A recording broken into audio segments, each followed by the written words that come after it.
mornings I make it. Okay.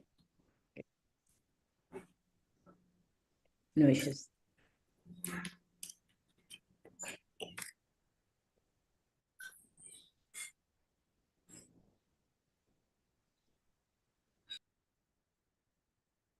We'll just put it in the group to, everybody to join, because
Hare Krishna, dear devotees.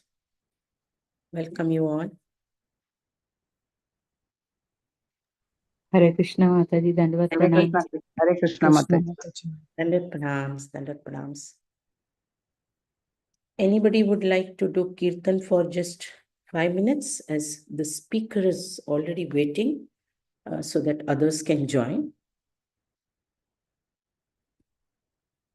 Anybody would like to do kirtan? Hare Krishna Mahamantra?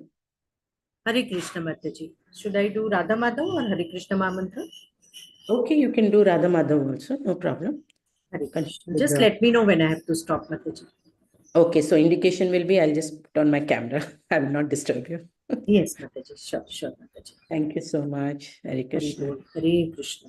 Jai Radha Madhav Kunj Bihari Gopijan Vallabha Girivar Dhari Jai Radha Madhav Kunj Bihari Gopijan Vallabha Girivar Dhari Yashodanandana Vrajjanaranjana Yashodanandana Vrajjanaranjana Yamuna Tira Vanachari Jaya Radha Madhava Kunja Bihari Gopi Jan Vallabha Girivar Dhari Hare Krishna, Krishna Krishna, Hare Hare, Hare Rama, Ram Rama, Hare Hare, Hare Krishna, Krishna Krishna, Hare Hare. Hare Ram, Ram Ram, Hare Hare. Hare Krishna, Krishna Krishna, Hare Hare. Hare Ram, Ram Ram, Hare Hare. Hare Krishna, Krishna Krishna, Hare Hare. Hare Ram, Ram Ram, Hare Hare. Hare Krishna, Krishna Krishna, Hare Hare. Hare Ram, Ram Ram, Hare Hare. Hare Krishna. Dandavat pranam, Prabhuji. Hare Krishna, Dandavat pranam. Thank you so much. Thank you. That was very kind of you. So The speaker for the day is already with us, and we don't want their valuable time to get wasted. With the permission of uh, His Grace Achyuta Gopal Das Prabhu, I just want to speak few words as it is for my purification. We have already had opportunity to have association and enlightenment earlier also. So Prabhuji is born in holy town of Kanchipuram, very spiritual, from a Vaishnava family. He has completed his BE in electronic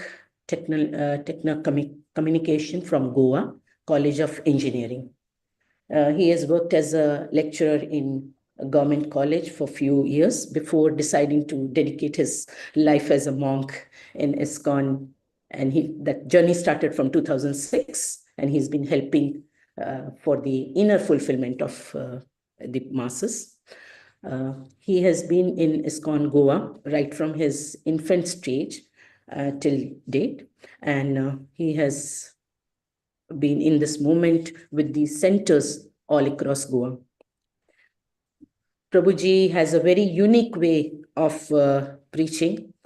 His Sunday programs for urban schools are very, very helpful in calculating the right value and culture in them. Prabhuji also helps youth preaching and teachings the principles of Bhagavad Gita. Prabhuji has been a general manager in ISKCON Panjim. Prabhuji has also authored 2 books, as previously also we have been mentioning it.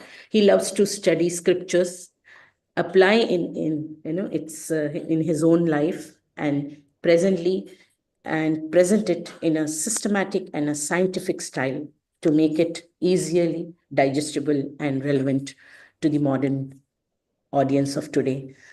Which inspires me is the coming generation, that is children's, how we have to help them to get into this moment. So Prabhuji, if at all I have done any mistake, I'm so sorry for it, but I welcome you. I'm so thankful that you are enlightening us today with the Katha for Lord Ram, which is again, though we are in Kali Yuga and we have to speak about Lord Krishna, still our mindset is still with Lord Ram. And I'm so glad that you are here again. Please give us your opportunity to hear again and again. So with that, I request all the devotees to chant one time the Mahamantra and welcome guest today. Hare Krishna, Hare Krishna, Krishna Krishna, Hare Hare, Hare Ram, Hare Ram, Ram Ram, Hare. Thank you so much once again. Over to you, Prabhuji.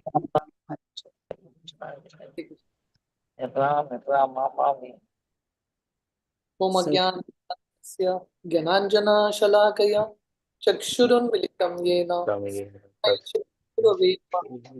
श्रीचैतन्यमनोभीष्टं स्थापितं येन भूतले स्वयं रूप कदा मह्यं ददाति स्वपदान्तिकं वन्देऽहं श्रीगुरो श्रीयुतः पदकमलं श्रीगुरुन् वैष्णवांश्च श्रीरूपं साग्रजाता सहगना रघुनाथान्वितं तं सजीवं साद्वैतं सावधूतं परिजना सहितं कृष्ण चैतन्य देवं श्रीराधा कृष्ण पादान् सहगना रघुनाथान्वितं साद्वैतं सावधूतं परिजना सहितं कृष्ण चैतन्य देवं श्रीराधा पदकमलां सहगना रघुनाथान्वितं तं सजीवं साद्वैतं सावधूतं परिजना सहितं कृष्ण चैतन्य देवं Shri Radha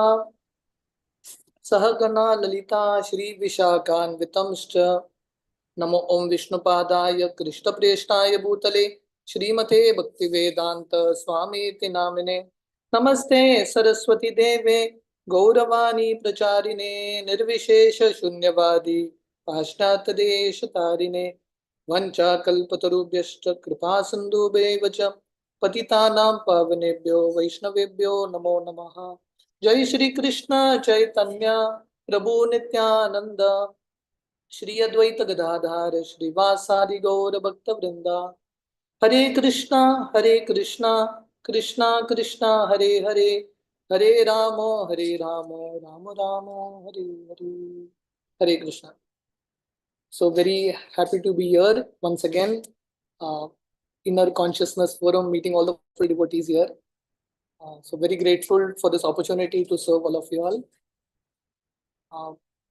Ashish too was telling me that just a couple of days ago his mother passed away, and he was telling me that his mother was a great devotee of Lord Ram. She would regularly write the names of Ram continuously on pages. So today's Ram Katha is an offering to Ashish Guru's mother for all her devotion to Lord Ram. So because Ram Navami is coming very, very close, so we thought we will speak something on the Ramayana so that we can prepare our consciousness for Ram Navami. So by Srila Prabhupada's mercy, our Vaishnav calendar is filled with so many tithis. Before we came into Krishna consciousness, Ram Navami was just one event, Janmashtami was just one event. But after coming to Krishna consciousness, Srila Prabhupada has given us a process which is so very blissful. One festival after another. So Gaur Purnima just got over. We are still in Gaur Purnima consciousness. Now Ram Navami is coming. So this is the intermediate phase between Gaur Purnima and Ram Navami. Right? And then Ram Navami gets over, and then you have Jagannath Rath Yatra, and it goes on and on. It's never ending. When Sri Chaitanya Mahaprabhu was in Jagannath Puri, and Mahaprabhu always had this eager desire to go to Vrindavan. So he would tell devotees, I want to go to Vrindavan. The devotees would tell Mahaprabhu, now Rath Yatra is coming, please spend Rath Yatra with us and then go. So Rath Yatra would get over, then the devotees would tell Mahaprabhu, now Janmashtami is coming, please spend Janmashtami and go with us.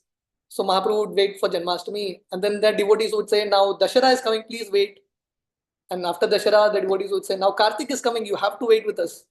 And in this way, the devotees would keep Mahaprabhu hooked on towards them. So this is such a beautiful movement that Srila Prabhupada has given us, a beautiful process, Kevala Ananda Kanda, where we can, from one festival to another, one dham to another, one avatar of Krishna to another, we can keep hearing more and more about Krishna. So Srila Prabhupada explains in Bhagavad Gita, the 7th chapter of Bhagavad Gita, verse 1, where Lord Krishna is speaking this word, Tat Shrunu. My dear Arjuna, now please hear attentively what I'm going to tell you. And Prabhupada in that purport stresses the importance of hearing, how Shravan is so very important. Just by sincerely hearing about Krishna, about Lord Ram, about Sri Chaitanya Mahaprabhu, everything will happen in life. All our anarthas will go away. We will experience bliss for Krishna. We will experience love for Krishna. We will experience the spiritual body, the spiritual world, everything through the process of hearing. Narad Muni tells his life story to Vyasdev. In his previous life, he was born in a very ordinary family, born as a son of a maid servant. But this boy, 5-year-old boy, he would sit with sadhus and hear from them. Because he sincerely heard from them, gradually all his anarthas go away, all his misgivings go away, and he develops great attachment to Krishna, so much so that he gets the body of Narad Muni and he can get to see Krishna face to face. So Prabhupada explains these stories in the Bhagavatam is just not for us to hear, it is for us to get inspiration. If we follow in the footsteps of Narada, if we sincerely take up to the process of hearing, we can actually see Lord Ram, Lord Krishna face to face. So it's very wonderful that the Inner Consciousness Forum, I think for quite a few years, almost from the COVID time, people are sincerely gathering together and hearing about Krishna. It's a great blessing. It's a great blessing. So one thing that the COVID has done is it has opened the online platform for all devotees, right? Online satsang. So for the devotees who cannot go around to many places, just come on your, just join in Zoom and just get connected to Krishna. So it's a very wonderful platform. So with having said that, we will begin today's Ram Katha. So I thought today we will do an overview of the entire Balakand. Ramayana has 7 kands, 7 sections. The first is called Balakand, where Lord Ram's birth and little of his childhood till the point of Lord Ram's marriage is there. The next is Ayodhya Kand, where the entire conspiracy of Lord Ram being sent to the forest for 14 years happens. The third Kand is called Aranya Kand, where Lord Ram goes to the forest. What he does in the forest is Aranya Kand. The fourth Kand is Kishkinda Kand, where Lord Ram now, at the end of Aranya Kand, Ravana kidnapped Sita and taken to Lanka. Kishkinda Kand is where Lord Ram comes to search Mother Sita and he reaches Kishkinda ya Hampi. And then the sixth Kand is Yuddha Kand, where Lord Ram actually goes and fights with Ravan. And finally, the seventh Kand is Uttar Kand, where Lord Ram is coronated as the king once again. So Ramayana, one very important lesson that the Ramayana teaches us is that in life, there will be problems. Whether it is Ramayana or Mahabharata, whether it is Lord Ram or Lord Krishna, when they come in this world, they teach us that in this world, problems are going to be there. Padam padam yad vipadam na tesham. This material world is a place where there will be problems, whoever you are. But by coming to the process of Krishna consciousness, by embracing spirituality, by surrendering to Krishna, we are able to see something positive in these problems. We are able to see that there is a plan behind everything that is happening.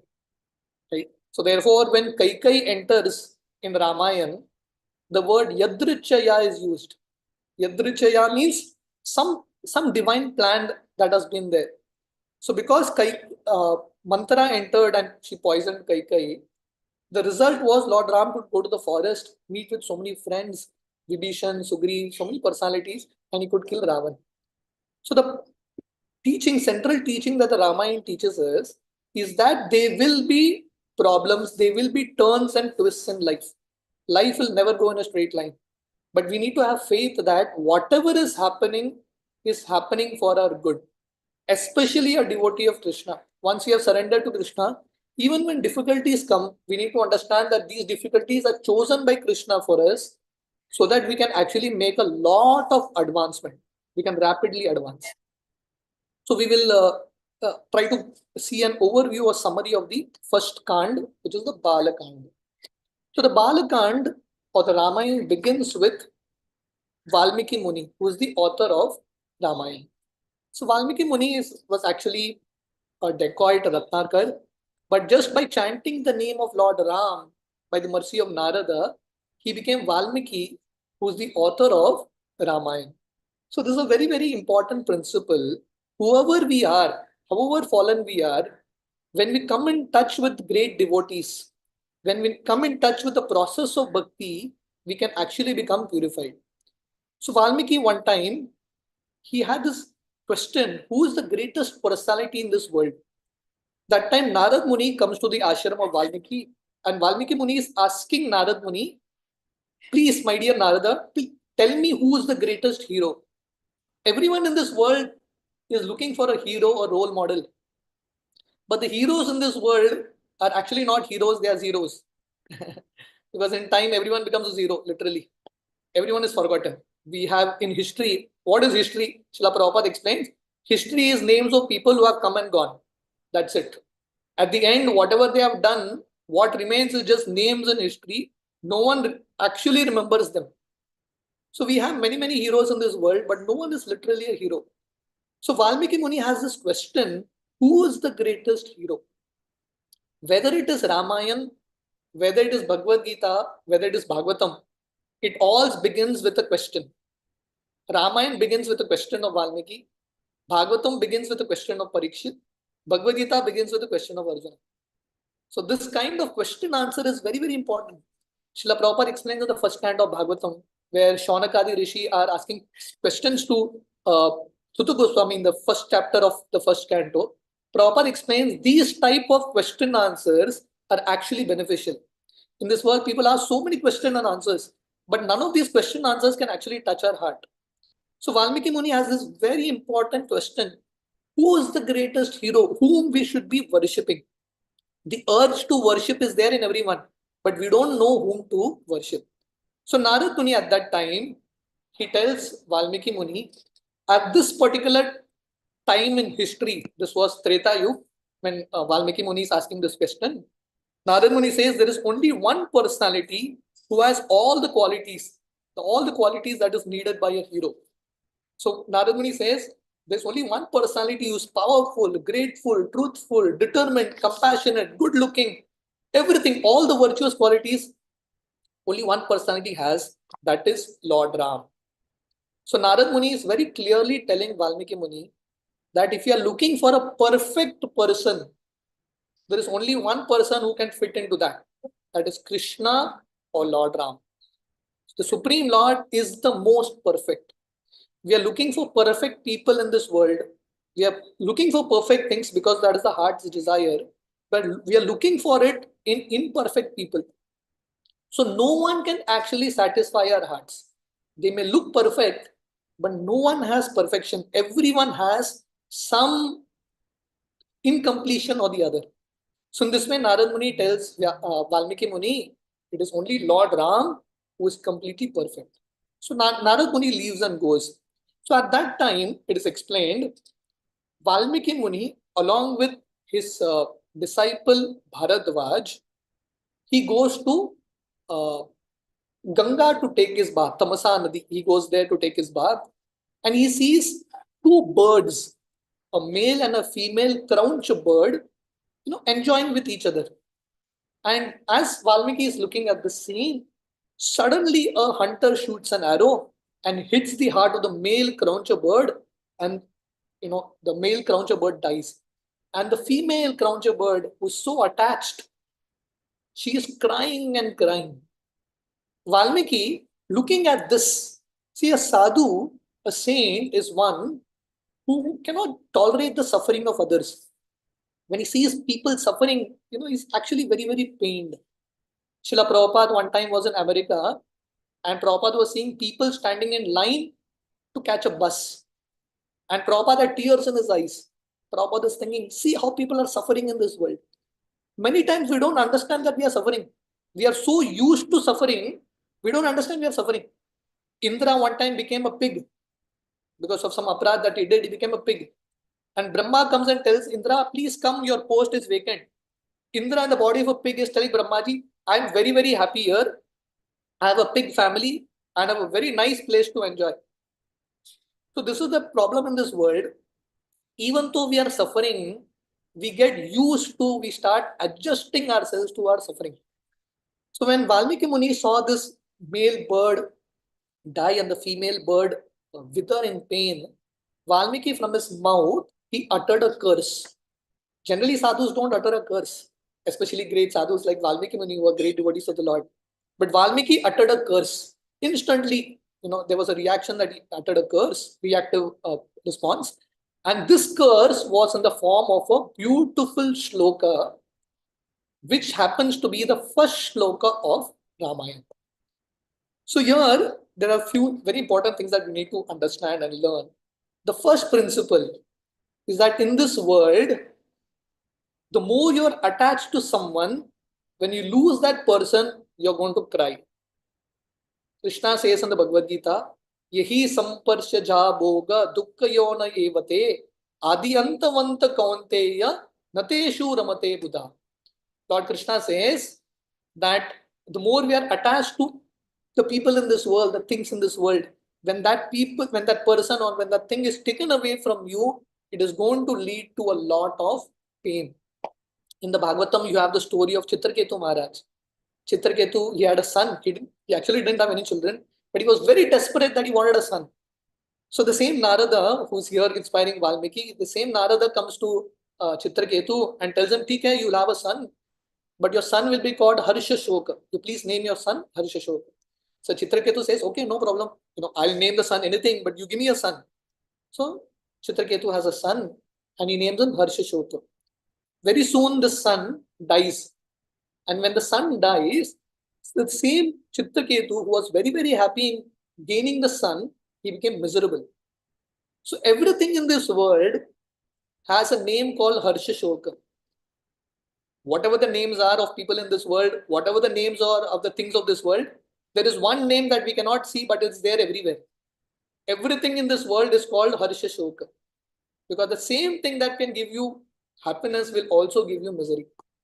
And the rule is, the more you're attached to something in this world, the more painful it is when it is taken away from you. Srila Prabhupada, see, the 9th canto of Bhagavatam has, Shukdev Goswami gives a very concise Ramayana. This Valmiki Muni, the Ramayana that he has written is like 24,000 shlokas, huge. Bhagavad Gita is 700 shlokas, Bhagavatam is 18,000, Ramayana is 24,000 shlokas, Valmiki Muni wrote. But Shukdev Goswami, the 9th canto, one full chapter, in a set of few verses, he sums up the entire Ramayana. In that, Shukdev Goswami writes one lesson. He explains one central lesson of Ramayana. You know what is that? Which is generally never told. What is the central lesson of Ramayana? The lesson is, when a man is very attached to a woman, that man will have to cry. This is the central lesson of Ramayana. Lord Ram was attached to Sita, and when Ravan took Sita away, Lord Ram was crying like a child. And here we can see the Ramayana starts with this kind of mood, right? The male and the female birds enjoying each other, and suddenly the male bird is killed and the female bird is crying. So in this world, the more we are attached to someone, when we lose that person, there's going to be a lot of pain in life. So Valmiki Muni utters a curse, and this curse becomes the first shloka of Ramayana. Or our acharyas explained it in this way: Shoka. Shoka means lamentation. So here this bird was crying, the female bird was crying, Valmiki Muni was in pain, he was lamenting, was feeling very sad, very, very bad for these birds. And the same Shoka turned into a shloka, the first verse of Ramayana. This is a very, very important principle. In this world, lamentation is unavoidable. There will be problems that will come that will make us suffer. The only way we can transcend these problems is by taking shelter of shlokas. Arjuna, the Gita setting, the starting of the Gita is Arjuna is in great lamentation. Shoka samvigna manasa.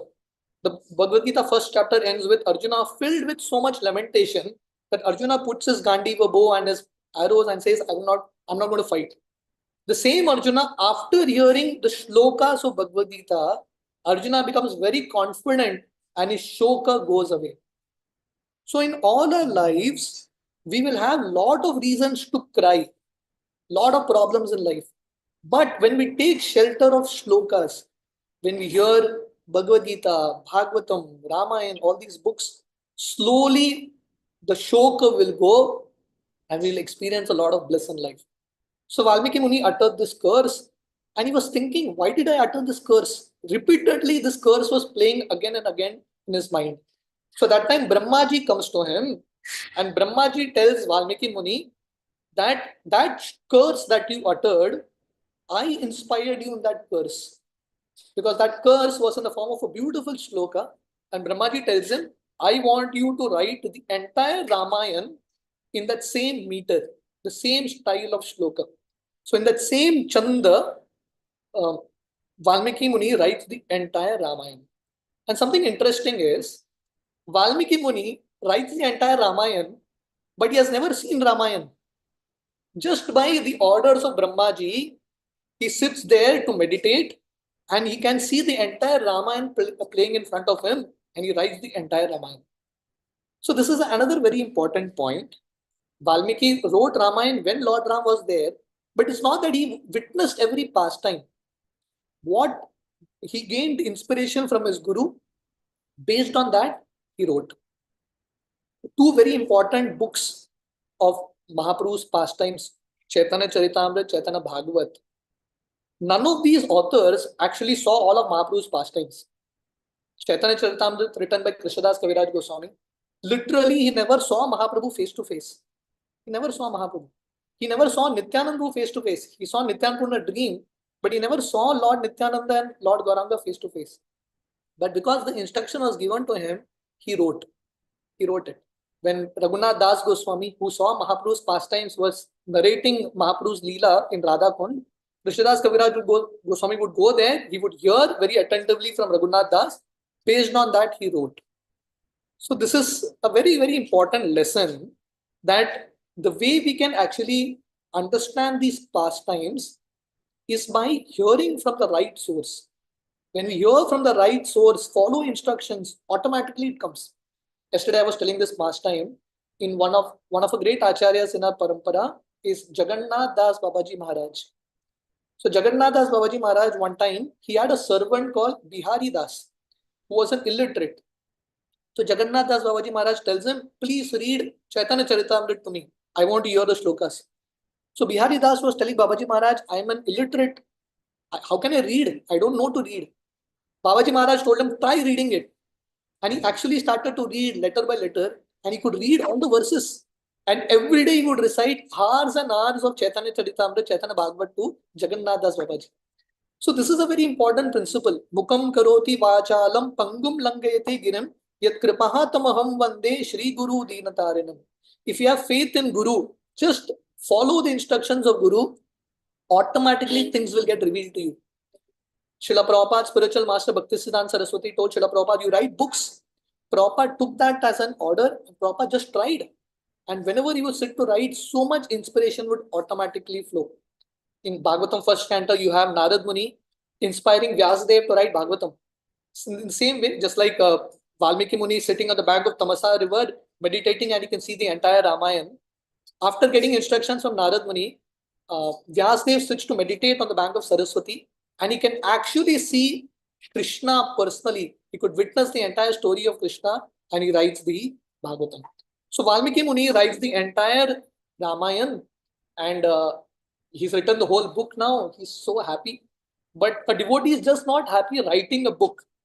A devotee wants that this book's message is preached everywhere. So Valmiki Muni was thinking, I've written Ramayana, but this Ramayana should reach the masses. People should know this Ramayana.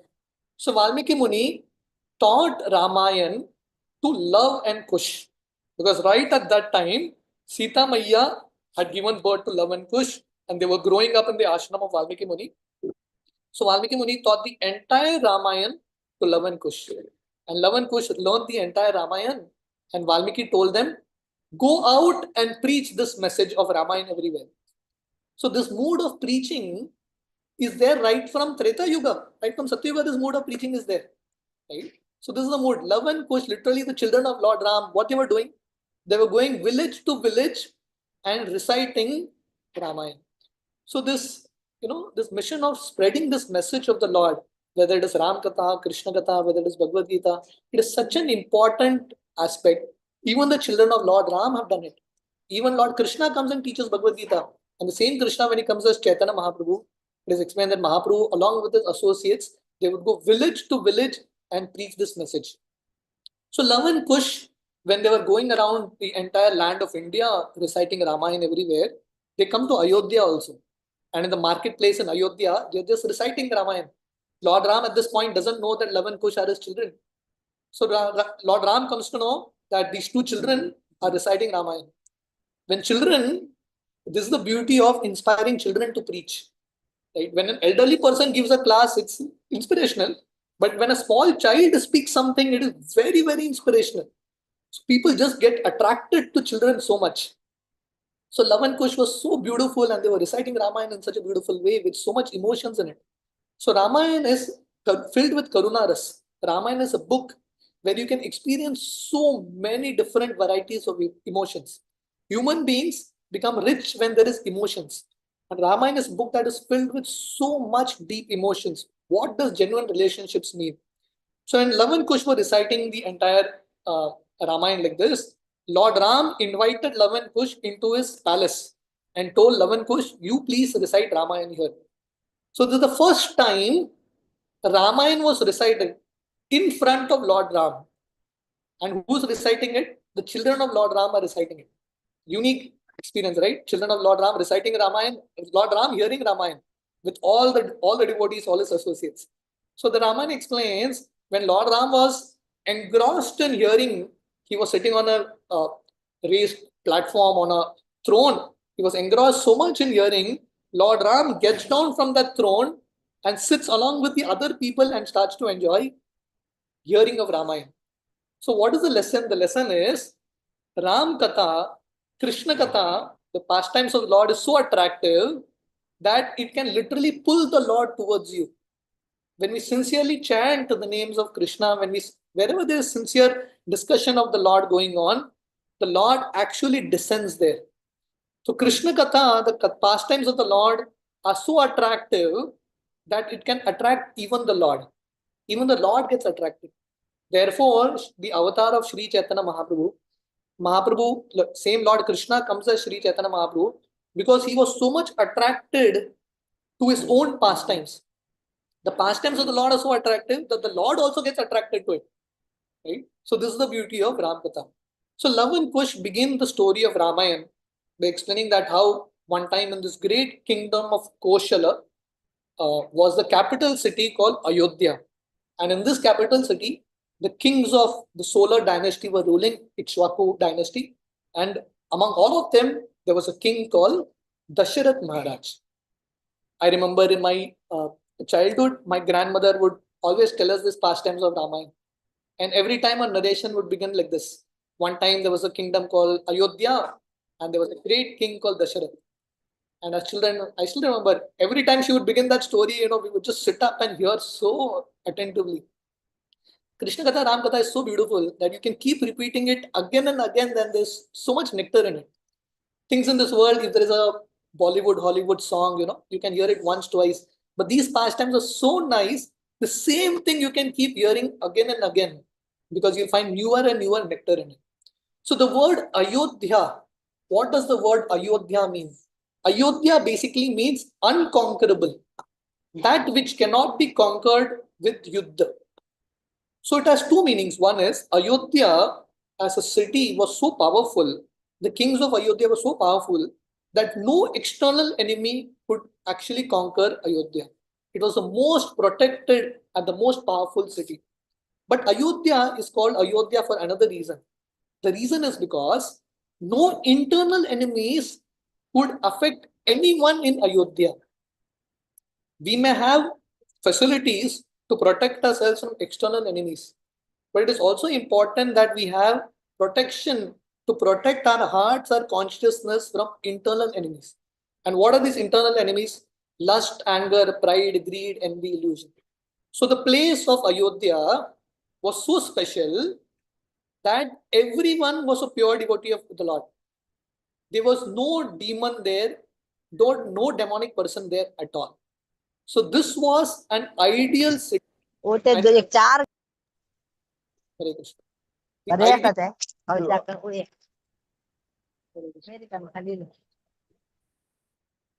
So this was the ideal city, the ideal Ram Rajya. Right? Sometimes this is the problem with online platforms. Right? You really don't know who is hearing how much. Only between that person and Krishna. So so the point is, everyone in Ayodhya was a pure devotee of the Lord. Their hearts were completely pure. In Ramayana, you have three places: Ayodhya, Lanka, and Kishkinda. Ayodhya was a place where everyone is devotee of the Lord. At that time in Ayodhya, there was only one person who didn't have bhakti mindset, and that was Mantra. Only one person. In the full Ayodhya, there was only one non-devotee. That's it. Okay? And you have in the other end Lanka. Lanka is a place where everyone is demons. Everyone's heart is filled with all these anarthas. Only one devotee, Vibhishan. Complete extreme, na? Ayodhya, all devotees, only one non-devotee. Lanka, all non-devotees, only one devotee. In between Ayodhya, Ayodhya is in the north, Lanka is in the south. Between Ayodhya and Lanka is Kishkinda. And Kishkinda, the people, the monkeys living in Kishkinda were called Vanara. The word Vanara is a question. Nara means human. Vanara means, are you a human? That is a question. So these monkeys in Kishkinda, they are called Vanara because they have a choice to follow the citizens of Ayodhya or to follow the citizens of Lanka. to follow the mindset of Ayodhya, make our hearts very pure, become devotees of the Lord, or follow the mindsets of citizens of Lanka and become completely demonic. So therefore, in Kishkinda, you have Vali and Sugriv. Vali aligned himself with Ravan and he developed the same kind of mindset. Sugriv aligned himself with the values.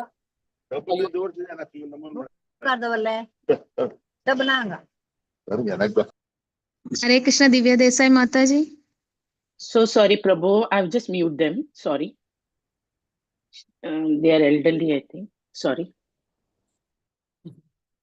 So, So Sugriv aligned himself with the value system of Ayodhya and gradually became like the citizen of Ayodhya. So we all have a choice. None of us are like Ayodhya Vasis. None of us, our hearts are as pure as Ayodhya Vasis. None of us are like that.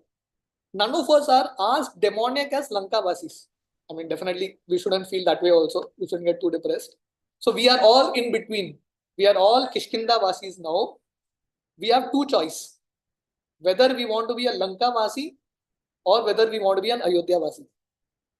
So if we want to be an Ayodhya Vasi, we have to align ourselves with the mindset and the thought process of the citizens of Ayodhya. So Ayodhya was such a city, practically everyone devotees of Krishna, everyone's heart was so very pure. And the king of Ayodhya at that point was Dasharath. So Dasharath actually has a story to his name. So Dasharath's name was actually Nemi, King Nemi. So one time the demigods approached King Nemi and told him that there is a demon called Shambasur who is troubling us too much. So you please come and help us. Dasharath, King Nemi was so powerful that the demigods would take shelter of him. So King Nemi was ever ready to serve. He said, "Yeah, let me come to help you." So King Nemi goes along with his wife Kaikai, who was like a chariot driver at that time, and he goes to the heavens to fight with Shambasur. So Shambasur, when he was fighting with King Nemi, he assumed 10 forms. Shambasur became 10 forms and he started to surround the Rath of Dasharath. And King Nemi moved his Rath in such a way, in 10 different places the Rath was moving simultaneously. And he killed Shambasur. He killed all the 10 Shambasurs like this. Therefore, the demigods crowned him with the title called Dasharath. So therefore, he is called Dasharath. So Dasharath Maharaj was a very, very powerful king. He had everything in his kingdom, but he didn't have children. This is Ramayana. This is Ramayana. For those who feel that, in my life I have everything perfect, but one thing is missing, you understand that that is the story of Ramayana. In this material world, you will never have a perfect life. There will be always something missing. One time, there was a boy who wanted to play a prank on his school. So he took 3 goats, 3 sheep, and he numbered the sheep. On the back of the sheep, he wrote 1, 2, 4. He wrote 1, 2, 4. He left the sheep in the school. After the school hours, he left the sheep. Next day morning, the security guard, whoever went to open the school, and he saw this goat dung, sheep dung everywhere in the school. So they felt that, hey, what is going on? And they started to search where the sheep are. And they found 3 sheep. 1, 2, 4. 3 number not there. So they became stressed. Arey, we found 3 goats. Where is number 3 goat? 1, 2, 4 is there. Where is number 3? They started to search everywhere. All the classrooms, gardens, everything. They declared school holiday. And everyone is searching number 3. But there is no number 3. There is only 1, 2, 4. Similarly, in all our lives, something or the other is missing. For some people, they have wealth, they have family, but they don't have health. Some people, they have good health, but they don't have wealth. Something or the other is missing at any given point in time. So Dasharath was very, very happy. He had 353 wives, 3 principal wives, but he had actually 353. The story behind it is like this. Whenever Parshuram, because at that time Parshuram was also there, Parshuram, he would go and kill Kshatriya kings. But whenever he had a rule, whenever he would see a king sitting in a marriage ceremony, he wouldn't kill him. So Parshuram visited Ayodhya 350 times. And Dasharath, in order to rescue himself from Parshuram, every time Parshuram came, he caught one lady and did a marriage ceremony. So he had 350 wives plus 3. Kaushalya, Sumitra, Kaikai, but no children. But it is explained that Dasharath, before this, he had one girl child. This is also very important pastime. He had one girl child. Her name was Shanta. And Dasharath had a very close friend of his, Rompad Maharaj. And this Rompad Maharaj also didn't have any children. So Dasharath thought, okay, in future I will definitely have children. Let me give my girl child to Rompad Maharaj. So Dasharath gave his girl child, his daughter, to Rompad and told Rompad, you raise my child as your daughter. Dasharath was very confident that he will get children. Dasharath's personality is a personality where he is always very overconfident, but he always lands in trouble later. So Dasharath told Rompad, you take my child. Rompad took the daughter and was raising the daughter as his daughter. And Dasharath didn't have any children. Now, once you give something, you can't ask that thing back. He couldn't ask the daughter back. But the Ramayana explains something very interesting. When Dasharath was very worried that I'm not having any son, how will the kingdom continue? Who will become the next king? That time Sumantra, who was a minister of Dasharath, he gives Dasharath a very interesting information. He tells Dasharath that you can get children one way. There is only one way. Shanta, your daughter whom you have given to your friend called Rompad, she is married to a rishi called Rishi Shringa. If this Rishi Shringa comes to your kingdom, and if he does an Ashwamedha Yajna and a Putra Kameshti Yajna, you can have children. So Dasharath goes to his friend Rompad and tells him, please send your son-in-law to my kingdom. Actually, it was his own son-in-law because Shanta is his own daughter. So Rishi Shringa comes and he does the Putra Kameshti Yajna. And from the Putra Kameshti Yajna, this divine personality comes, the demigod, with a pot of kheer in his hand and gives it to Dasharath and tells Dasharath, you give it to your 3 principal wives and you will have children. So here is a very, very important aspect of Ramayana. Because Dasharath helped his friend, he also didn't have children. His friend also didn't have children. So Dasharath thought, let me help my friend first. Because he prioritized service to someone else first, what he got in return was he didn't get one child, one son. He wanted one son. Dasharath got 4 sons. And not ordinary sons. Lord Vishnu personally, all 4 children, Vishnu Tattva. Vishnu personally comes as his children. So this is a very important lesson for all of us. When we do something selflessly for others, what comes back to us is much beyond what we can calculate and imagine. In this world, we are very, very calculative. Whatever we do, even when we do help to others, we are always thinking, what will I get in return? But real service means service without calculation. When you serve someone completely selflessly, what comes back to you is 100,000 times, billion times more. So Dasharath was so happy to get this pot of kheer. So now Dasharath was thinking, how do I divide this kheer between 3 wives? So Dasharath does something very interesting. So Dasharath divides that kheer into 2 parts. And he gives the biggest portion to his eldest wife, Kaushalya. And Kaushalya, she prays to the Lord, my dear Lord, let me have you as my child and let you be the king so that you can actually serve the entire society. So the king is not someone who can enjoy facilities. A king is someone who can do greater service. So our understanding is the greater position you have, the greater facility you have, the greater opportunity to serve. When Lord Ram was supposed to be coronated as the king, Lord Ram, the citizens were very happy, but Lord Ram was very, very composed, in a very prayerful mode. Because Lord Ram was thinking, becoming a king is not something for enjoyment, it is something that I have to sacrifice so much for the betterment of society. So Kaushalya, she ate that kheer, praying to God, let me have a son who's the Supreme Lord, and let him eventually be the king of the world. So this is called Garbhadan Sanskar.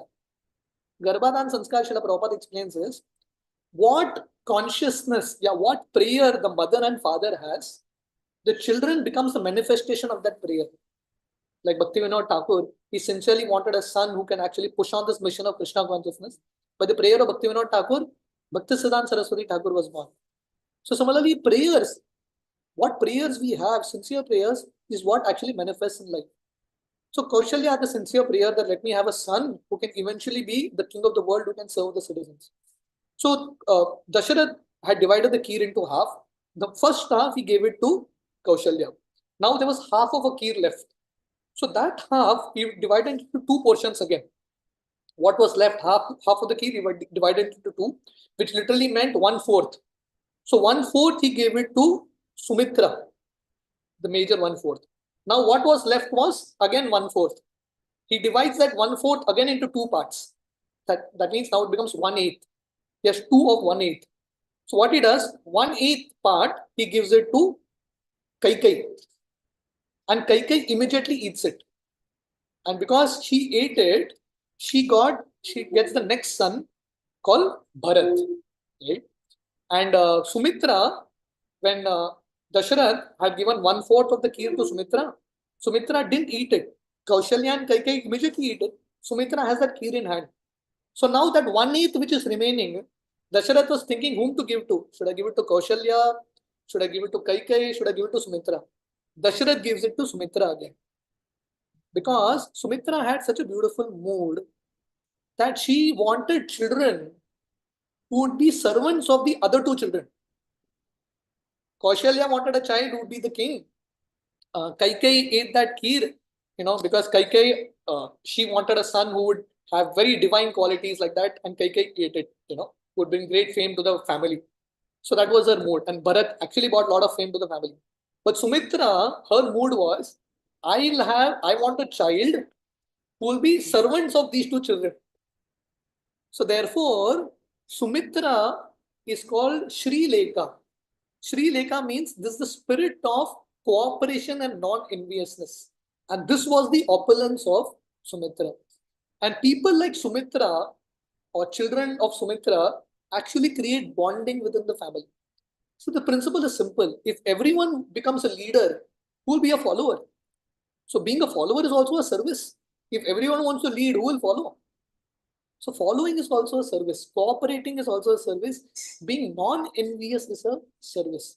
So Sumitra, because she ate two portions, half, 1/4 and then 1/8, she got two twins, Shatrughna and Lakshman. And these two children became the servants of the other two brothers. So this was the contribution of Sumitra. Just like Lord Ram has a very important contribution, Lakshman has a very important contribution too. His contribution is also equally very, very important. So in this way, because the mothers had this kind of consciousness, in some time, on the day of Navami, Lord Ram was born in the month of Chaitra, and just the next day, in few hours probably, Bharat was born, because Kaikai ate it next. She ate it the kheer next. Bharat was born, and then after some time, the next day, Sumitra gave birth to twins, Lakshman and Shatrughna. In this way, 4 siblings were born. So Dasharath wanted one son. Now he has 4 children, that too, Sakshat, the Vishnu Tattva themselves. So what is the name? The names of these children, Vasishta does the Namkaran of these 4 children. And the names of these children as a message for all of us. What does these names mean? The word Rama means one who gives unlimited pleasure. So the Lord Ram, his entire life was based on his name. Lord Ram's entire life, his only aim in life was to give pleasure to others. He didn't mind suffering, but he only wanted to give pleasure to others. He wanted to seek blessings of others. If there is one thing that we need to learn from Lord Ram, there are unlimited things we can learn, but if there is one thing that we need to learn, and if we can learn this much, our life is super successful. What is that one thing?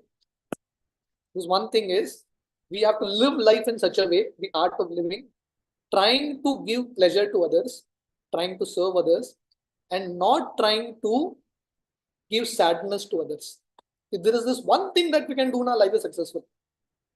Even if we don't do big things. Even if you can't build a temple and preach to thousands of people, even if you can't do any of that, do one thing. And what is this one thing? If we stop hurting others, if this can be our goal in life, I don't want to hurt anyone. Lord Ram's life, he never wanted to hurt anyone at all. Very careful about how he used his words, what he spoke, what he did. Very, very sensitive. So Lord Ram is teaching us this very important principle of being sensitive human beings, not to hurt others. As we become devotees, but then sometimes our behavior and the use of words is so very wrong. Now we keep hurting people, and somehow we don't even realize that we are hurting. So Lord Ram is teaching us this very important principle of being very sensitive to others and taking care of them and serving them. So when we sincerely serve people, what we get in return is a lot of blessings. Lord Ram's life was filled with blessings. He served his mother, he served his parents, he served the citizens of Ayodhya. When he went to the forest, he would serve the sages there.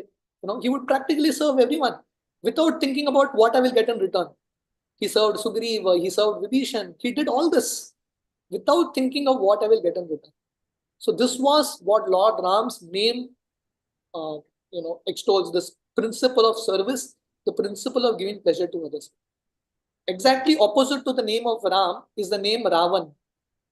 Ravan literally means one who makes others cry. And this is what Ravan did his entire life. He kept hurting anyone. So Ravan's principle was, I have to be happy, Baba. What happens to others, I don't care. So Ravan was like a bulldozer. He would just go get what he wanted. Whoever he would.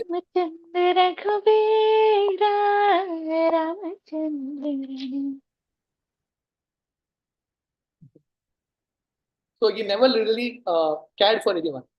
So Ram basically means one who gives pleasure to others. The word Lakshman, what does the word Lakshman mean? Lakshman means Lakshmano Lakshmi Sampanna, one who's filled with wealth, one who's the master of wealth. But if you study Ramayana, Lakshman in one sense never became the king. Ram only was the king. So Lakshman was never the king in one sense. And even when Lord Ram was sent to the forest for 14 years, Lord Ram was supposed to go, but Lakshman also went. Lakshman gave up the kingdom of Ayodhya, gave up his wife, gave up everything, sacrificed practically everything and went to serve Lord Ram. So why is Lakshman called Lakshman?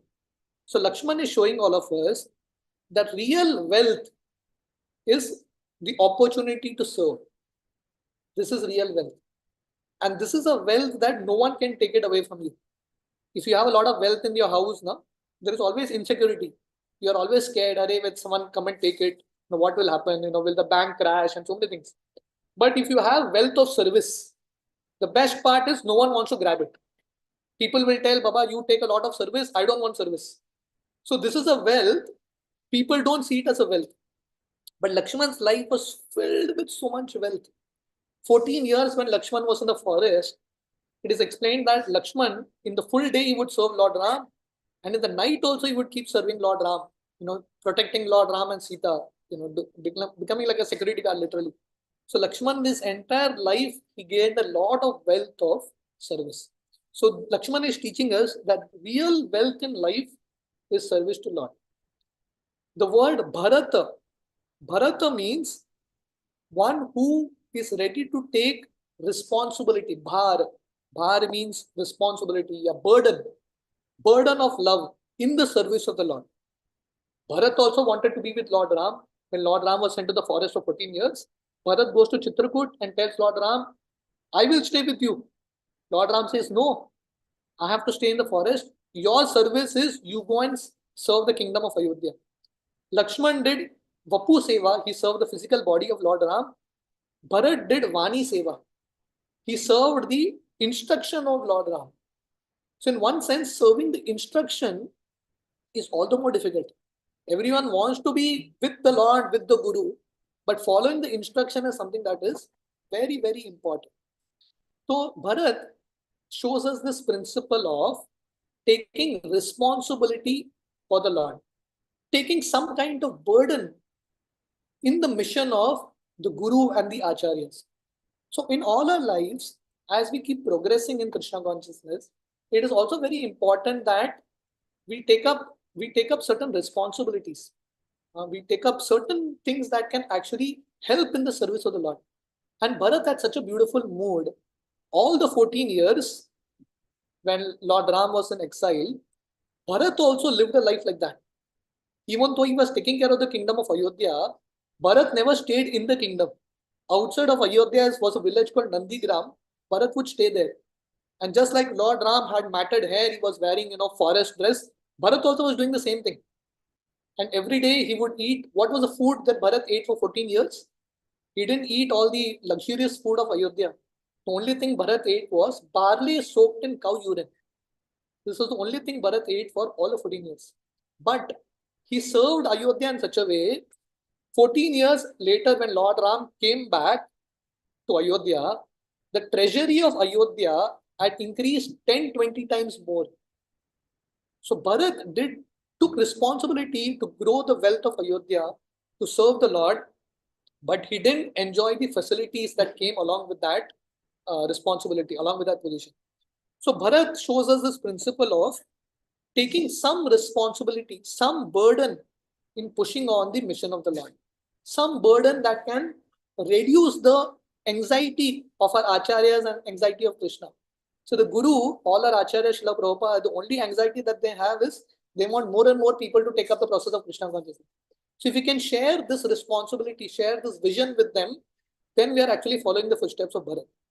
And the word Shatrugna literally means one who kills enemies, one who wins battles.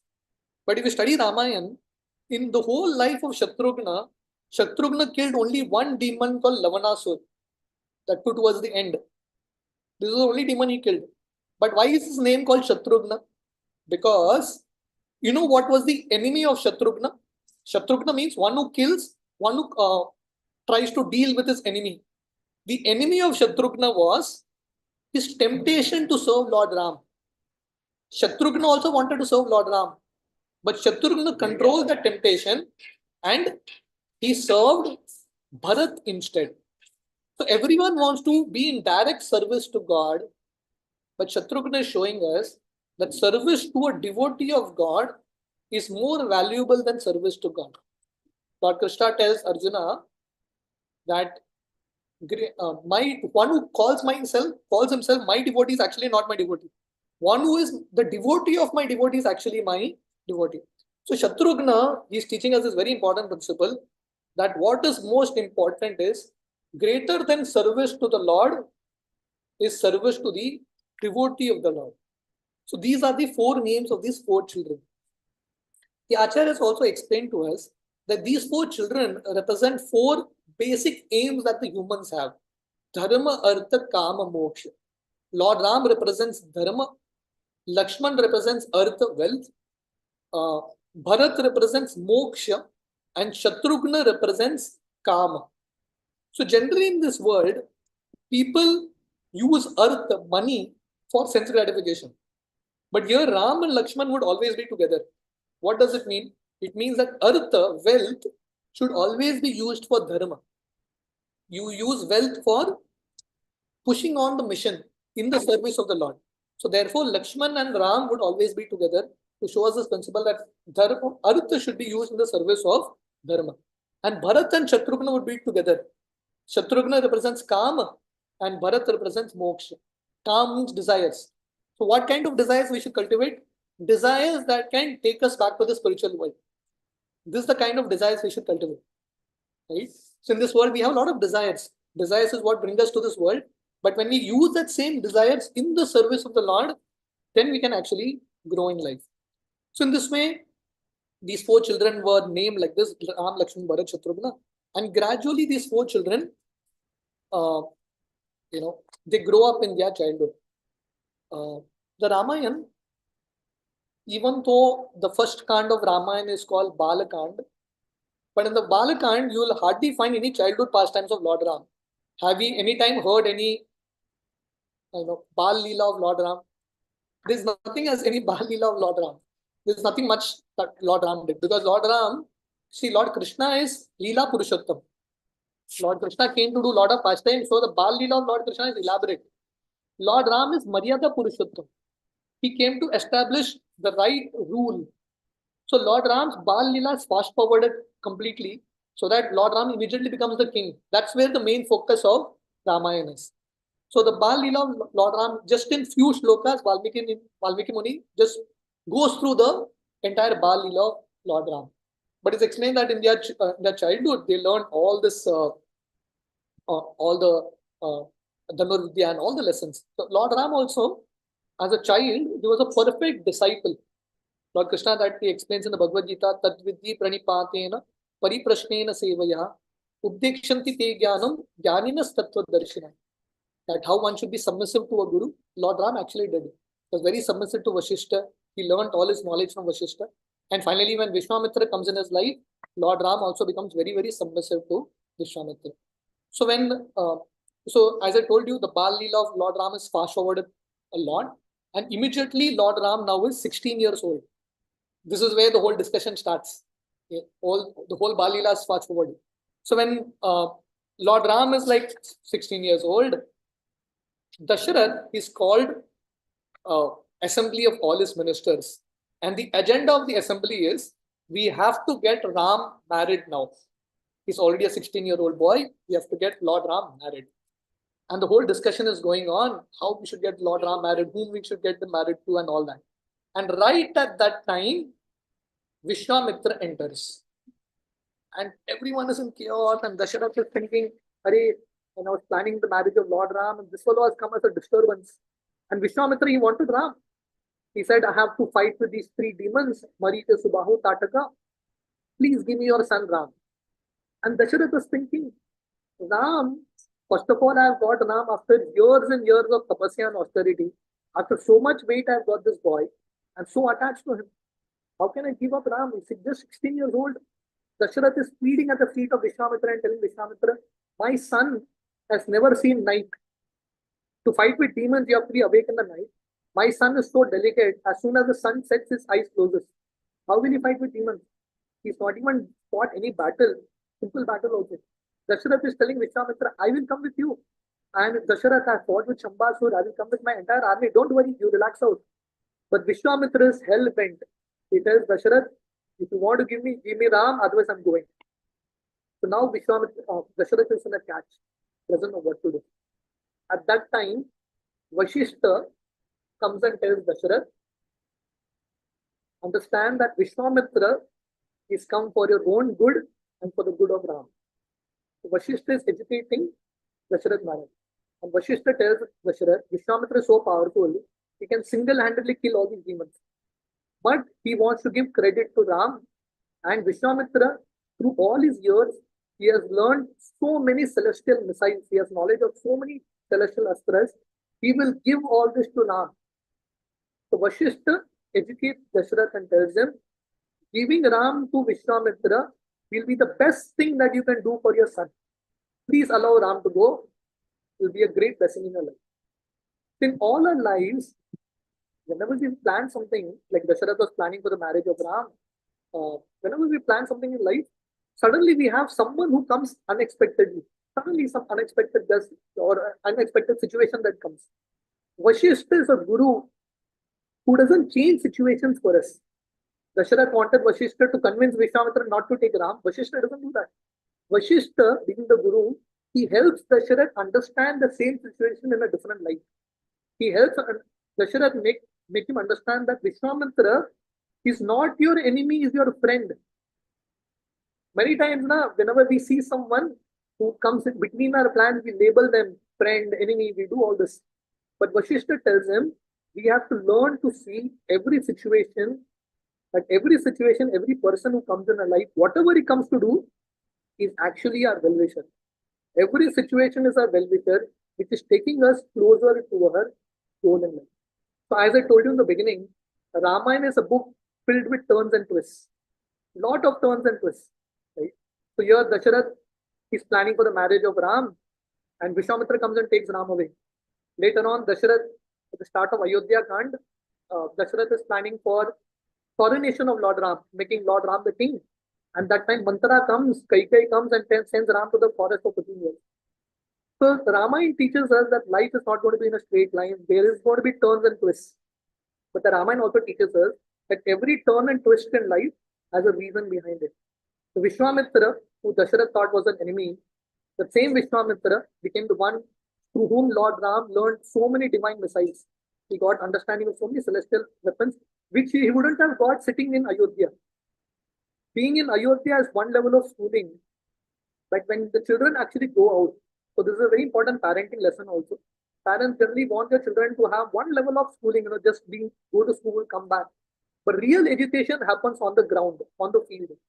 When the child experiences difficulties in life, when the child experiences real situations in life, that is where real education and growth happens. So Vashishta tells Dasharath that Vishwamitra is not your enemy, he is your friend. He will give such education to Ram that Ram has not learned all this time being in Ayodhya. And second thing Vashishta tells Dasharath is, it is Vishwamitra who will actually get Ram married to Sita.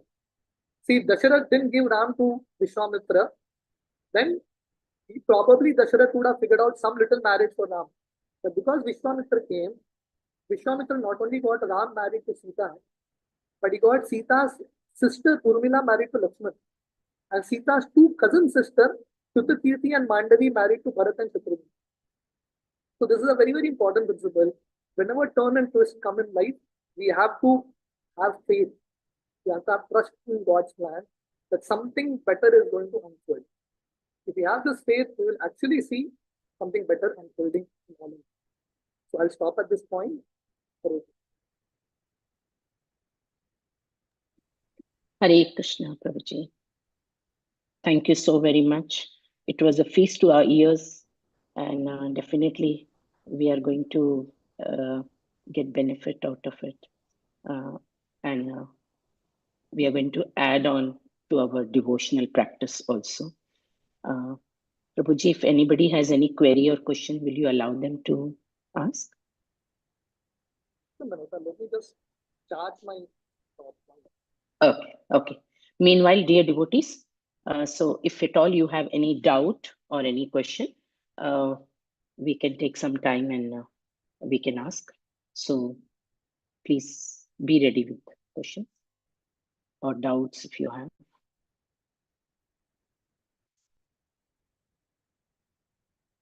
Or you can put it in the chat also, meanwhile, when Prabhu is charging his phone.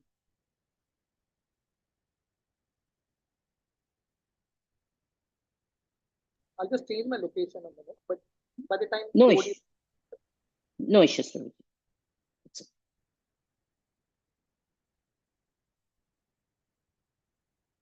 You all can start putting in the chat, and I will read one by one to them.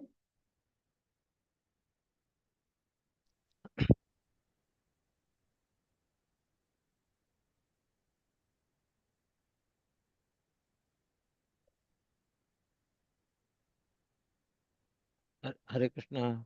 Prabhuji. Hare Krishna, Krishnamurti Prabhu. Hare Krishna. Hare Krishna, Mataji. Hare Krishna. Mataji. Yeah.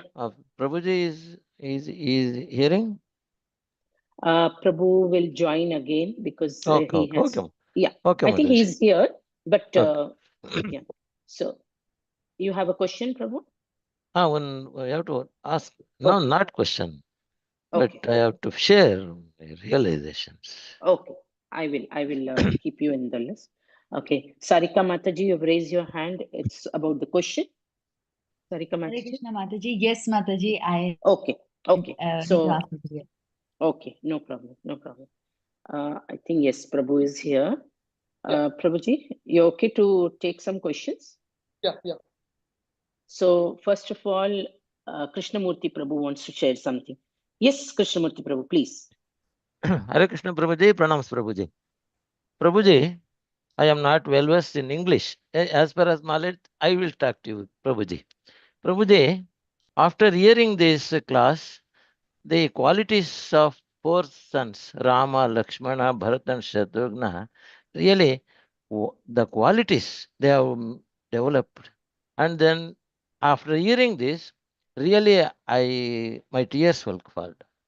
Really, to what extent they were kind enough to human being and serving to others. So where we have lacked down. So and then really what your kind self has explained, everything is touched my heart.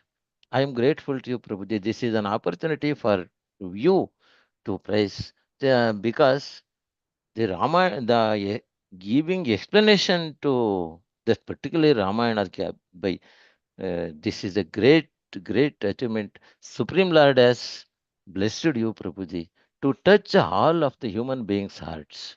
And then in Karnataka, there's a in Sringeri, nearby Sringeri, there is a Kigga. There is a Rishyashringa temple is there. And the even Shanta Devi is also there, Prabhuji. I think after hearing this class, and in nearby Sringeri only, there is Mrugavade. Mrugavade means this deer. What happened? They used to say the previous past times on that day. So I think I feel when I was working in Sringeri, I have been to those places. So I recall those. So who is Vrushashringa, and then Shanta Devi, and then Brugavide also. So I at that time I am not aware of that. But after hearing this class, oh, what a great thing! I have been to there. I have prayed that place. So thank you, Prabhuji, for giving me, recalling me, and I am grateful to you that in such a way your kind self has explained the qualities of this Ramayana and characteristics. I have no was more than this. Thank you, Prabhuji. Hare Krishna. Pranams, Prabhuji. Thank you. Thank you for your blessings. Hare Krishna. Thank you, Krishnamurti Prabhu. Sarika Mataji, yeah, you can put your question, please.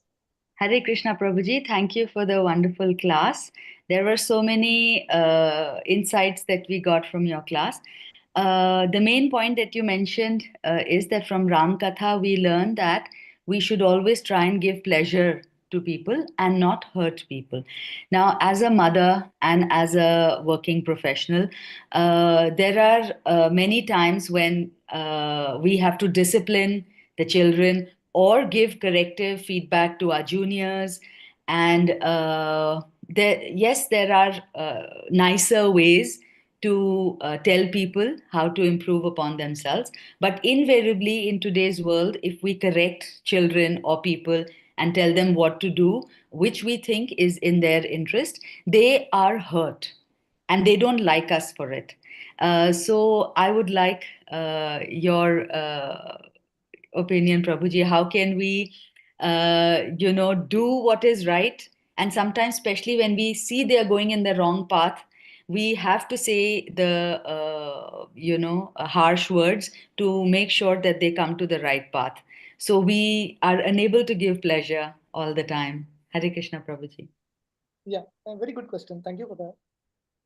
So giving pleasure doesn't mean that we keep doing what they want for sure. We have, especially as True. we have to discipline, definitely. Right? Like it is explained that if there is a cancer that is in a body, that is really growing in a body, and you go to a doctor and the doctor says we have to cut it off. So you may say, doctor, you can't hurt me, but then that hurt is important. If we don't hurt you like this, you will be hurt in a bigger way. So the principle of hurting at that time may be perceived as a hurt, but it is actually to save oneself from a bigger hurt, right? So if that kind of vision is there, then definitely we should do it, because children especially don't understand what is good, what is bad. So discipline is needed. But having said that, yeah, as you also mentioned in your question, we can try to do it in a nice way. Chaitanya Charitamrita explains the father of Shri Chaitanya Mahaprabhu, Jagannath Mishra, he would discipline Mahaprabhu, but he would discipline him in a nice way. He would tell him that I have great love for you, but it is my duty to discipline you, and he would discipline. Srila Prabhupada's father, Gaur Mohan De, the way he would discipline Srila Prabhupada is, he would correct him, but then he would tell him, see, the father of Jagan, Mahaprabhu also disciplined him. So similarly, I have great love and respect for you, but it is my duty to discipline you, I will discipline you. So you do it also in a nice way as much as possible. Yeah. But yeah, as you said, being a mother or being in a leadership position is a thankless task. It is a thankless task. Speaking about discipline, speaking about hurting others, one of our greatest Vaishnava, this is a very interesting point. We have 12 Mahajans, 12 great Vaishnavas. One of that is Yamaraj. You know that? Yamaraj is one Mahajan, great Vaishnava. And Yes, Prabhu. what is Yamaraj's duty? To take away. Yamaraj To give Take us to the hell, punishments Prabhuji. according to the To mistakes which we punish. have come. left, right, center, he's hurting people. So for you, Sarika Mataji, if it's difficult for you to discipline your child and discipline whoever is under you, imagine what is the position of Yamarajji. I mean, he is like a pure-hearted Vaishnava who is like Paradukha Dukhi, can't see suffering of others, but he has to give suffering to others. Forcibly, he, Durgaji, they have to do this. So someone has to do the thankless job. Someone has to do it. But the whole idea is sort of compassion only. It's not coming from a place of vengeance. It is not coming from a place of hurt. It is coming from a place of love. Arjuna also had to hurt people. Speaking about Yamaraji, Arjuna is another great example. He's a great devotee of Krishna, who is like a pure-hearted soul, who has great love for Krishna. Still, he had to hurt people. He was shooting arrows one after another, killing people. Because that situation demanded that. He didn't want to do it. Right? Arjuna didn't want to do it. But still he had to do it because that was the situation. But Arjuna was doing that also with a lot of love and compassion for that person. So therefore you find that how do you understand this? Arjuna and the Pandavas killed all the Kauravas. But how do you understand that their killing was not from vengeance? After the war was over, it is the same Pandavas and Yudhishthir who did final rites for everyone. The Bhagavatam first canto explains they did final rites for all the Kauravas also. All the Kauravas. Because this was coming from their heart. Lord Ram killed Ravan. Lord Ram, we are speaking about the name of Ram, na? Ram is one who gives pleasure to others. But the same Ram hurt Ravan very massively. He killed him. But because he had to do it, he tried best to educate. He was not learning in the normal way. He had to be killed. But after Ravan was killed, the same Ram tells Vibhishan, please do the final rites for your brother. Whatever we had to do to him, we have done. Let him get benefit. Please do the final rites. So that is the mood of the whole idea of discipline. You may have to physically do it, but in your heart of heart, it's coming from the platform of compassion and love. Compassion. Thank you so very much, Prabhuji. That was very well explained. Thank you so much. Hare Krishna. Hare Krishna. Next question comes from Shri Archana Shri Radhika. Yes, Mataji, please go ahead. Hare Krishna Mataji, Hare Krishna Prabhuji. Your explanation was wonderful, Prabhuji. All the examples that you gave shows how you have relished each part when you were reading, Prabhuji.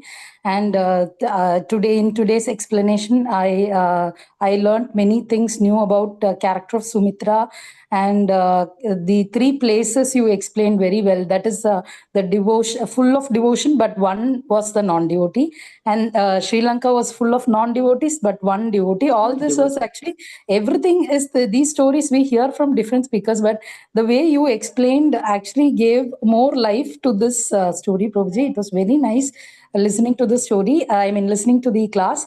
I feel even now that we have to go through this live session again.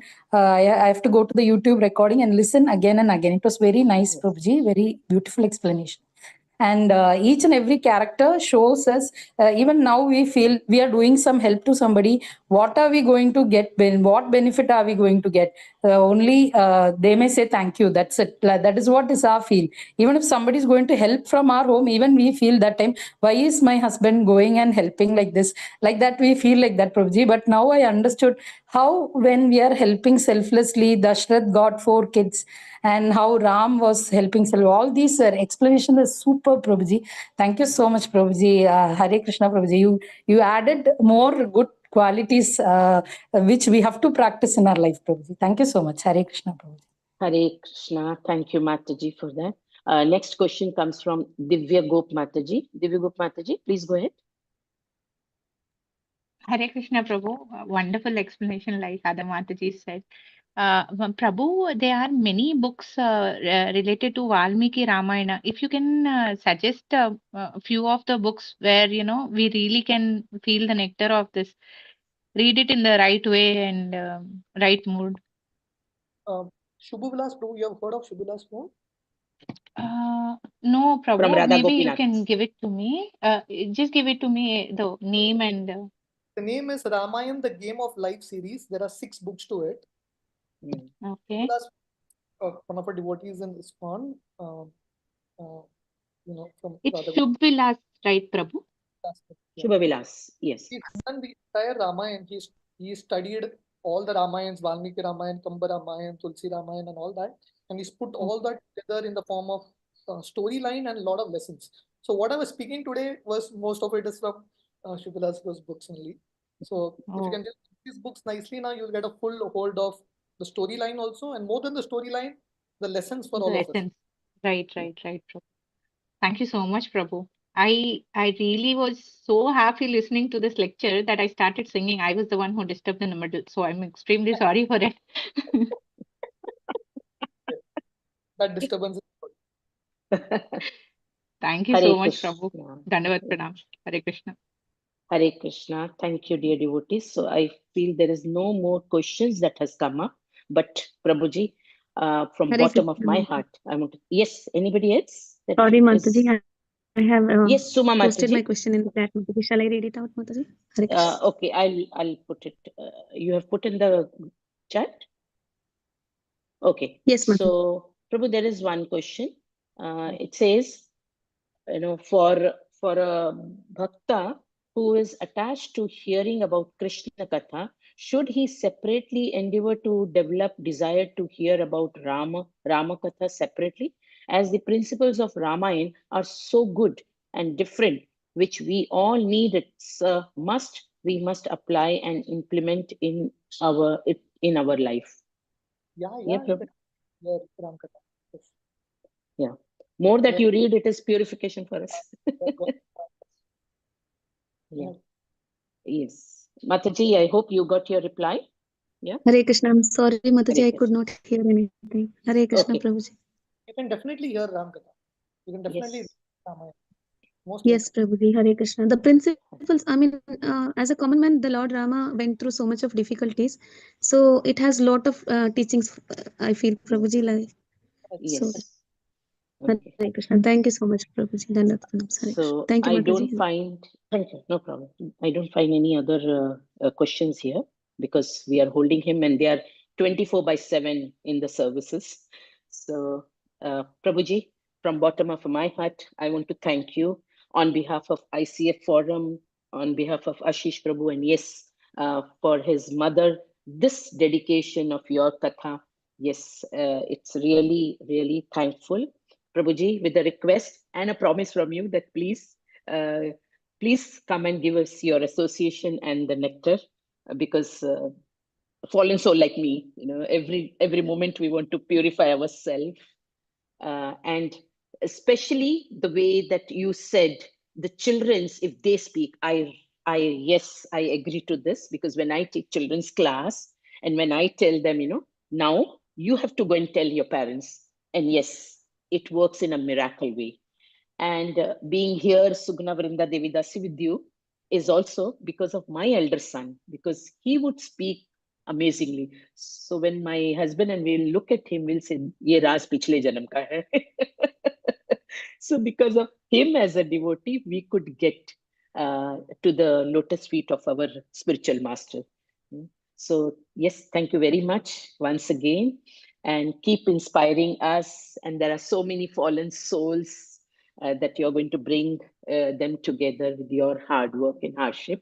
I pray to the lotus feet of the Lord and my spiritual master to encourage you and inspire you and give you energy, so that you can do more and more, so that we all can also get inspired. Thank you once again. Hare Krishna. Hare Krishna. So once, we say the Mahamantra, Hare Krishna, Krishna Krishna, Hare Hare, Hare Hare, Hare Rama, Hare Rama, Ram, Hare Hare.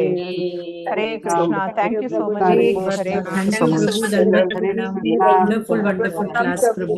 Mind-blowing class. Thank you for the wonderful class. Prabhuji. Thank you so much. Hare Hare Krishna. Hare. Keep coming more Krishna. often, Prabhu. Yes, Pranam, Prabhuji. yes, Hare Prabhu. Krishna. Hare Krishna. Dandavat Pranam. The real nectar for us to hear, Prabhu. Hare Krishna. Prabhuji. Wonderful class. Thank you so much, Prabhu, from the bottom of the heart. Thank you so much. Wonderful class. Thanks a lot. Dandavat Prabhu, pranam. your presence Hare only, exudes so much peace and calmness, Prabhu. Krishna. Looking at you only, we are get into that consciousness only, Prabhu. Hare Yeah. Krishna, really, Prabhu. Hare Prabhuji, it was Krishna. honestly a mind-blowing class, Prabhuji. We have never heard this part of the story, and you have actually added icing on the Yeah. cake. It was wonderful class, Yes. Prabhuji. Yeah, Thank you Prabhu. so much. Prabhu, even I was Hare surprised when you said Balkand. I said, Balkand, there is hardly something, and you have put it in such a beautiful way, bringing Prabhu and Prabhupada, and then ISKCON, and then spiritual master, and then, everything. Yes, beautiful, beautiful. Hare Krishna. Thank you so much, Prabhu. Hare Krishna. Thank you so much. Hare Krishna, Prabhu. Dandavat Thank you so pranam. much, Prabhuji. Hare Krishna. Hare Krishna, Prabhuji. We are expecting more and more from you, Hare Krishna. Hare Krishna. Yes, yes, Prabhuji. In the Hare record Krishna. of class we kept in the group, Mataji. Yes, Hare Prabhu. Krishna. Thank you, Mataji. Hare Thank Krishna. you. Subbarao With Prabhuji, you everybody's can comment. find it on the YouTube channel, the class. Yes. Yes. I'll take your It is lead. there, Prabhu. Yeah. Okay, Prabhuji. Yes, we Hare can go Krishna. through again. Thank you. Thank Hare you. Krishna, Thank you, Mataji. Hare Krishna. Yes. Yes. Okay, dear devotees, with your permission. Thank you, we Mataji. will- Dandavat pranam to Hare you. Krishna. Thank you, Dandavat pranam. Mataji. Hare Krishna. Hare Dandavat Krishna. pranam. Hare Krishna. Hare Krishna. Hare Krishna to all devotees. Hare Krishna.